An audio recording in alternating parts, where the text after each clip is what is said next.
Tonight was a rush job. It wasn't supposed to happen until June when we were getting married, but all this pandemic stuff started and it's making people panic. Anna and Beth were like, we're doing it now. You are having a hen night. So, 10 of us in a booth in Dante's.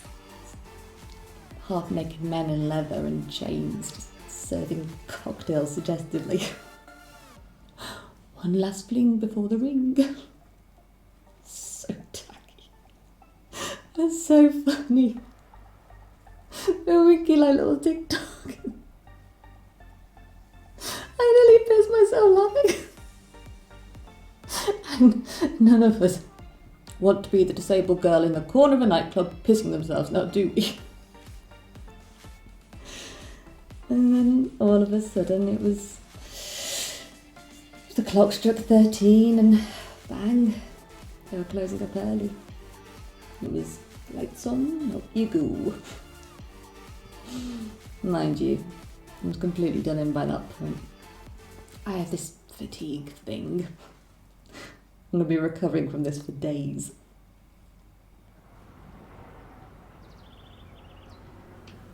Lockdown's hit the planet, so our wedding probably won't go ahead now. Although, if I'm honest, it buys me some time. So what could go wrong has gone wrong. I haven't even begun to tell Josh yet.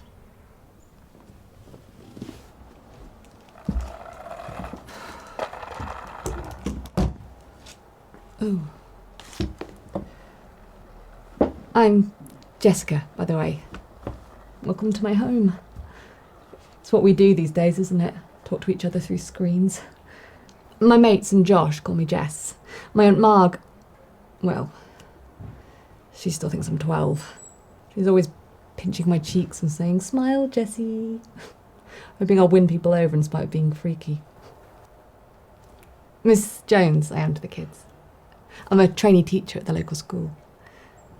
The little ones on the floor at story time sometimes trace fairy rings around my wheels or pluck the spokes like a harp, just absently, just because they can. Their little fingers just beak, beak, beak.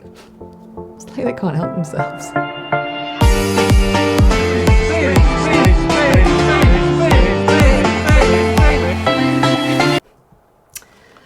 Auntie Marg.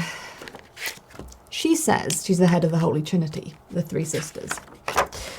She's the eldest, the religious one. Next is my mum, Bev, in the middle, perfectly placed for sitting on the fence. And the youngest is my Aunt Julie, the mischief maker. She wears rainbow bikinis to pride marches. She moved away years ago, but she's always texting me life hacks. Auntie Marg is an expert in everything. She watched a documentary once about disability and practically made her a doctor, apparently. She terrified my poor mum about what kind of future I could expect. You have to do everything you can to make our Jessie likeable, Bev. You need to distract attention away from that, my wheelchair, thing. Make our Jessie a little ray of sunshine. I hate being called Jessie. We met at uni. A few of us around a fire on the beach. I was the only one who brought a blanket. Josh comes and sits next to me. He brings over 2 bottles. "Drink," he says. "Yes, please," I say. And we were off. We couldn't stop talking. I play it cool for the rest of the term. He says I did not, and I was clearly gagging for him. I just didn't think that he could be serious about me. He's posher, more confident. Now I realise he's just brash and not nearly as bright as me. He says he's quite happy being the eye candy of the relationship. Auntie Margaret's over the moon. Oh, Jessie, you do know that Joshua means saviour, don't you? He who has come to save you. Josh pissed himself laughing at that.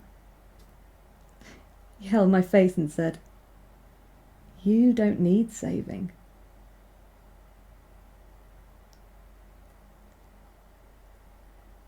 I'm scared that he won't like this version of reality. Being faced with what can do Jess can't do.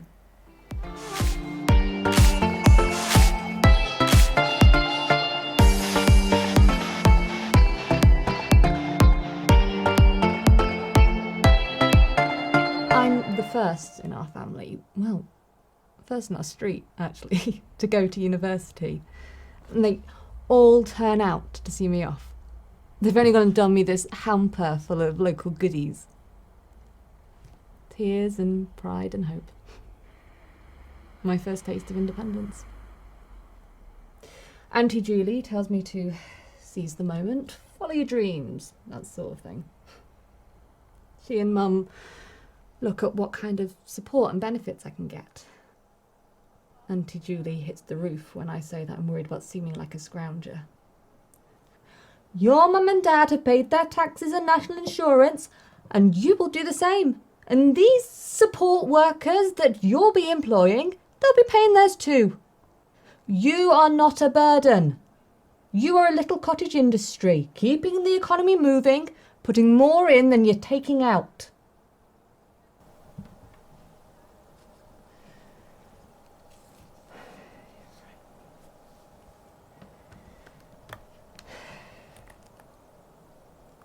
Uni was such a big deal. All I've ever wanted to do is write, so I took English literature. I immersed myself in books and words and characters and stories. I could never find anyone like me in them. It was my first time away from home, away from the prying eyes of the Holy Trinity. My first time with support workers. That could be awkward. We had to work out how I could be supported as well as have some space and privacy. Josh wasn't the first lad to try and get off with me. There was one who played me Coldplay's Fix You. He cried his eyes out as Chris Martin sang, promising to fix me, snot everywhere. I hadn't even realised I was broken. And then there was Anna from the Students' Union. So annoying. She always had a loud hailer out about something. She saw my chair, straight in there with her assumptions. Oh, would you like to stand for disability officer? And then it was, oh my God, I'm so sorry, am I allowed to say that? Stand? Hey, love, use your imagination. Get one of those sporty chairs like the Olympians. Be a superhuman. We didn't have holidays much when I was a kid. Every couple of years we'd managed to borrow a caravan just down the coast, not too far from here.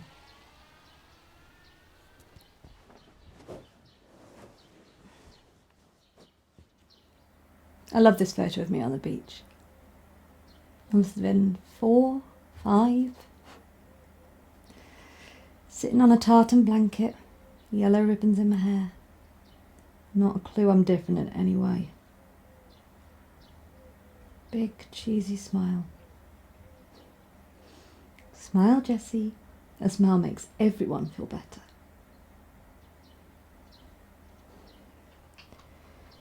Four weeks before lockdown began, my benefits were reassessed and reduced. Reading the papers, you'd think we were all driving bloody Rolls Royces and getting makeovers. My little car was everything to me. I definitely didn't want anything flashy, and I chose it so carefully. A little Fiat, Fred, adapted just for me. And now he's gone. They've taken him and all my independence with him. I've had to go part-time at work, which is tricky to explain. I can't even get to the shops by myself, never mind have any kind of social life. It's very ironic that the nation's in lockdown. Locked down, locked in, shut down, shut out. It's been like that for many of us for years. We had to clean Fred the Fiat out and hand him back to the dealership. Handing over those keys was like handing my life back. Handing over a part of me. It stole my soul.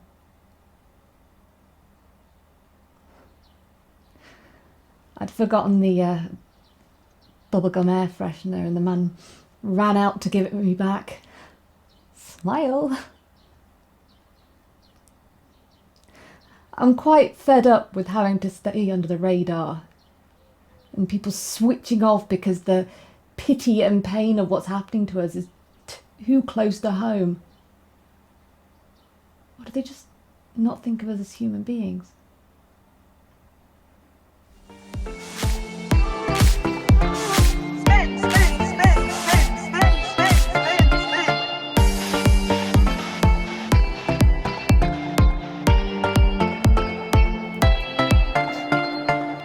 You couldn't write this. I mean, I am writing it, and I'm telling it because it's true. A week before lockdown, I received a letter from the local council. Due to the impact of COVID-19 on top of ongoing budgetary constraints, we are no longer able to provide you with your usual home care service until further notice. So, no car, now this. My support package has been reduced once before. They wanted to send someone in at 9:30 in the morning, an hour after I was supposed to let the kids into the classroom, because disabled people don't have jobs. They offered me a 7:30 bedtime. I mean, I know I've got to get up early for school, but that's ridiculous. 25 years old, for God's sake. I decide I want to speak to an assessor at the council. And because I can't get to them anymore, they are going to have to come to me.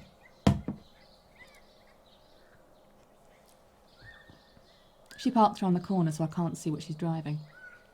She has something like mayonnaise in her hair, so I imagine she's stuffed in a chicken salad on granary before seeing me. Hungry work. It's all out of her hands, apparently. She looks embarrassed momentarily. She feels terrible, blah, blah, blah. I tell her about work, how I might lose my job. I ask her, how would you choose between washing your hair, which means a full day of rest, or getting to the nearest accessible bus stop, being in so much pain, and they still won't let you on the bus? Ramp's not working, love. I hear that my voice is getting slightly raised, and she says, but I'm not disabled. And I say, no, but it could happen to you. It could happen to anyone. I mean, I hope it doesn't, but what if you get hit by a drunk driver? What if you develop a serious condition? How would you feel about being seen with filthy hair and dirty tracky bottoms because they're the easiest things to put on? How would you feel about going hungry? She's grappling for a get out statement and sidling towards the door. I'm not leaving it there.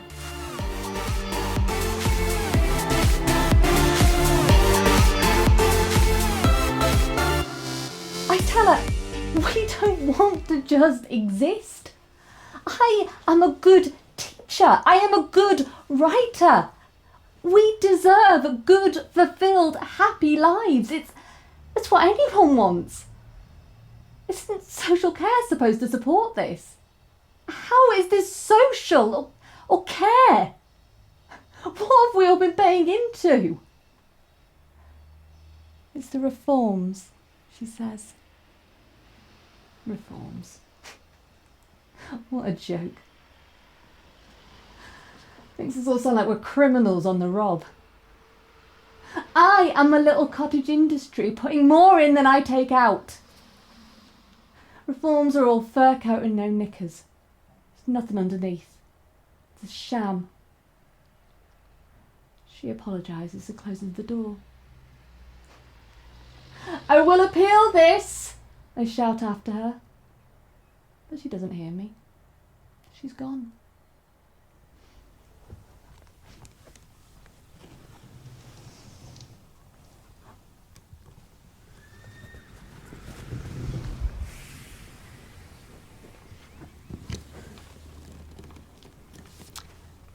I've stopped trying to hide behind colourful clothes at school. The little girls with their little painted nails. They can see the real me. And they don't bat an eyelid. They're little me, not knowing a thing about differences. And here I am, showing them that it's okay. Josh, of course, has been brilliant. He says we're going to fight this together, no matter what.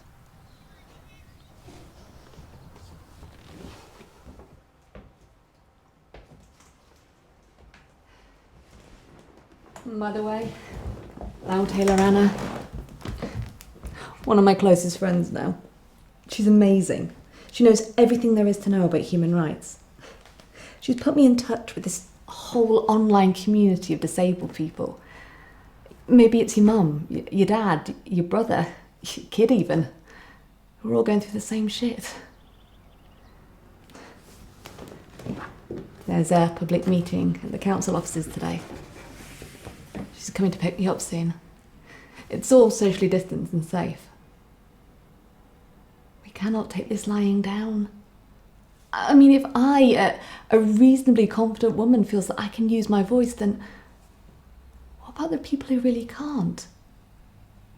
We have to be their voices too.